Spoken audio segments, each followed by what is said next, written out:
Ano ba natin, sir? So, hindi dito. Pag kumagano sa sakit dito ko. Ano ba nangyari, sir? So, basketball gusto eh. Bumagsak ako rito. Tapos, pag-bagsak ko, parang nakakontra siya. Parang nakontra. So, Hindi ka hindi naman binigyan. nasipin.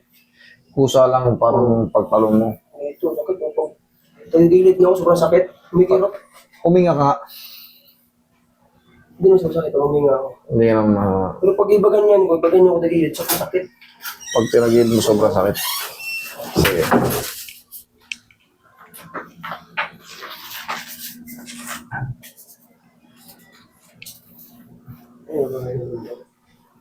Dapa ka. Sige, dapa ka. Dapa ka, sir. Aksyon na natin kaagad.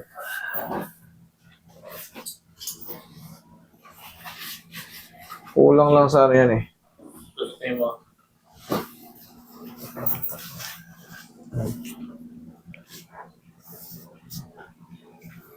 Huwag mo lalabanan ha. Relax mo ha.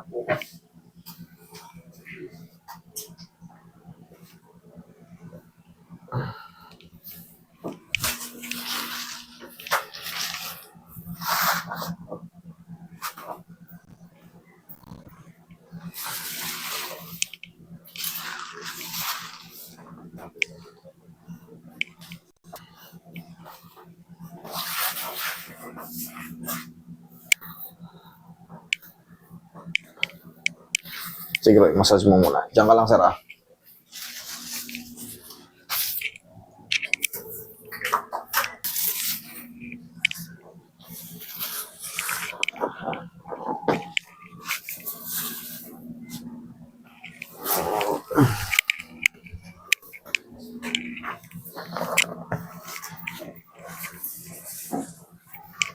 Tagilid ka, sir.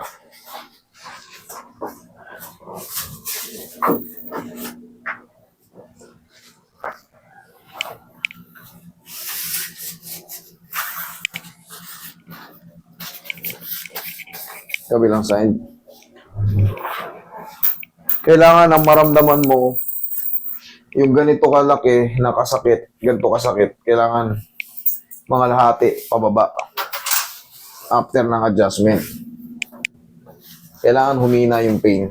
Pag humina yung pain, mga 3 to 4 days, wala na yan, okay na yan. Maximum 1 week. Tihaya ka. Okay, ganyan lang.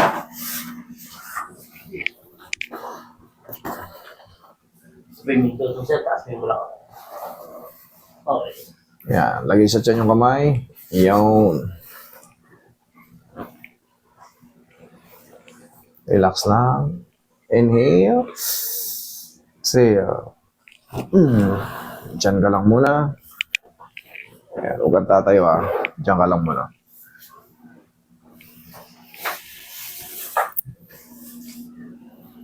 Tapos, ang nangyari sa'yo, baka na ano eh. Siyempre, di ka na nagpa-x-ray o di ka na nagpa-check up. Basta na lang ano. Baka maaaring na-strain yung ano mo eh. Yung mga muscle mo rito.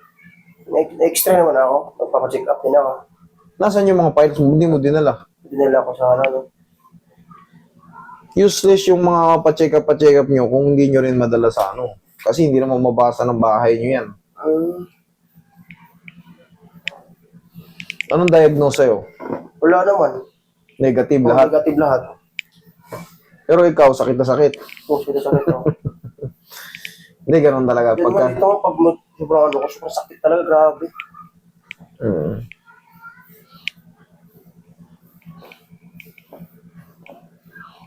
Tingnan mo ngayon kung nabawasan siya o lalong sumakit sa ginawa ko, sa mga adjustment na ginawa ko.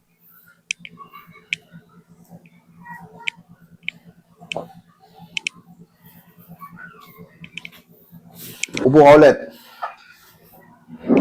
Oh. Yung ganun ang ginagawa mo kanina para sumakit. Hindi na siya sakit. Hindi na siya masakit. Hindi yung sakit. Konti na lang, sakto na lang o ano. Konti na lang. Okay, thank you.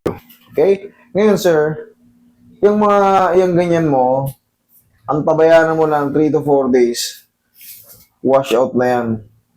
Yung mga inalign natin dyan, malaking epekto yan dyan. Kasi yung ribs natin, pag ganyan, oh. Kaya sa likod, connection, sumasakit kasi yung mga ganito ni Sir, yung mga ganito. Dito pala. Pero di same lang yan, basag to eh. Sumasakit yung ganito ni Sir, dyan. Akala nyo walang connection sa likod dyan, buo yan, sampag ganyan yan. Yung tinutulak dyan, may magiging magandang result yan. Katulad ngayon, tingnan mo, humina na siya. May pain siya, pero kayang-kaya mo na. Okay? Yun yung sinasabi ko. Tapos abang ka lang ng 3 to 4 days. Okay? Thank you. Huwag ka lang maligo today, ha? Sige, thank you.